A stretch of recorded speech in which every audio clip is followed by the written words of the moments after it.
C'est un rendez-vous international devenu l'un des symboles de la scène culturelle marocaine. Le Salon international de l'édition et du livre a ouvert ses portes ce 1er mai à Rabat et ce jusqu'au 10 mai prochain. Et pour cette 31e édition qui a pour thème Ibn Battuta et le récit du voyage, la France est le pays invité d'honneur et comme tous les ans, l'Afrique subsaharienne est bien représentée dans ce salon et c'est ce dont vous allez nous parler ce soir, Christian. Absolument. Bonsoir. Alors pour commencer, quelques mots sur cet événement qui est l'un des plus grands salons du livre en Afrique. Alors le Salon international de l'édition et du livre a été créé en 1987 et il se tient à Rabat depuis 2022. Et d'après les organisateurs de cet événement, il attire chaque année près de 500 000 visiteurs. Et pour cette édition 2026, qui coïncide avec la désignation de Rabat comme capitale mondiale de la culture par l'UNESCO, capitale mondiale du livre, pardon, par l'UNESCO, eh bien, ce sont 61 pays qui sont représentés, 900 exposants attendus tout au long du salon et plusieurs centaines de rencontres et de débats qui sont organisés. Et c'est donc un salon avec une forte participation internationale et un focus sur l'Afrique subsaharienne. Pourquoi le Maroc fait-il ce choix, Christian? Il y a une volonté affichée de renforcer les liens entre le Maroc et les pays d'Afrique subsaharienne. L'ambition étant évidemment de faire de Rabat une sorte de plateforme du dialogue sud-sud, tout en positionnant le Maroc comme un carrefour des cultures africaines. Et justement, on va écouter à ce propos le professeur Benachir Bouaza, membre du conseil scientifique du Salon international de l'édition et du livre de Rabat.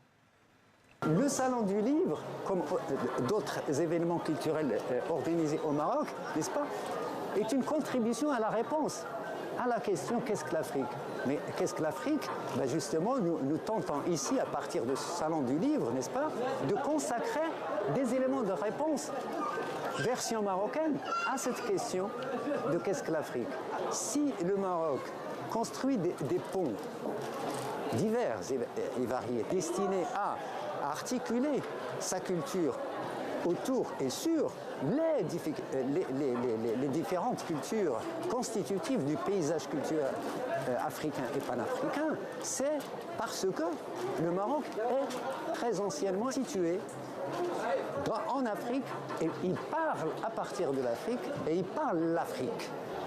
Et il se trouve, Christian, que la participation à un salon international peut représenter un investissement important pour certains éditeurs subsahariens, souvent confrontés à des ressources limitées. Alors, quelle solution offre le Salon du livre de Rabat?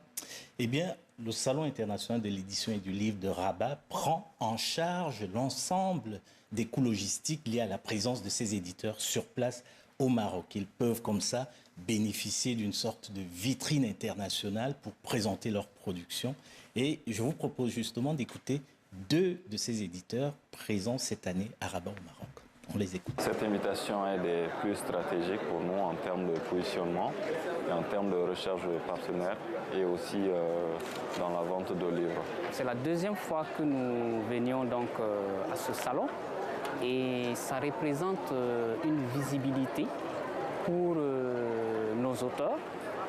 Il faut que les livres voyagent, il faut que les lecteurs d'ailleurs, du Maroc, du monde entier, donc découvrent ce qui se passe donc ailleurs. Alors, comme les éditeurs qu'on vient d'entendre, certains auteurs peuvent également être invités à participer à des rencontres ou des conférences durant le salon. Et Ismaïla Samba Traoré, éditeur et écrivain malien, nous explique un peu quelle est l'importance, à ses yeux évidemment, de ce salon. On l'écoute. Cette année, je suis venu en tant que conférencier, invité en tant que conférencier, pour parler des questions de diversité, de migration. Et ce salon est un pôle de professionnalisation très avancé, mieux que beaucoup d'autres, qui nous permet, à partir de l'Afrique, d'être en réseau. Ça représente une avancée considérable dans la professionnalisation, parce que vous savez que la filière du livre est en détresse dans certains pays, dans certaines zones, dans plus de pays que d'autres qui sont prospères. Et ce que fait le Maroc est très important dans la mesure où ce salon structure les professionnels, les met en présence et les aide à se parler, à se mettre en réseau. C'est ainsi qu'on retrouve des éditeurs qu'on ne rencontre pas en cours d'année. des confrères éditeurs, des auteurs et bien entendu des libraires. Je rappelle qu'Ismaïla Samba Traoré, qu'on vient d'écouter, est présent cette année à Rabat au Maroc. Et sur place, il en a profité pour faire un petit point sur la situation au Mali qui, on le sait, est évidemment difficile, tout en soutenant ses confrères éditeurs et écrivains. Et je tiens à saluer cet homme qui, avec beaucoup de courage, continue à faire de l'édition au Mali. Tout à fait. Merci Christian. Je rappelle que la 31e édition du Salon international de l'édition et du livre se tient donc à Rabat au Maroc jusqu'au 10 mai prochain. Et je rappelle que notre confrère Christophe Glaise est toujours à ce jour en détention en Algérie, journaliste français spécialiste du football, notamment pour le magazine SoFoot. Il a été condamné à 7 ans de prison ferme alors qu'il exerçait son métier. L'occasion pour TV5 Monde de rappeler que la liberté d'informer demeure un enjeu essentiel partout dans le monde. Nous pensons à lui, à sa famille, à tous les journalistes en prison.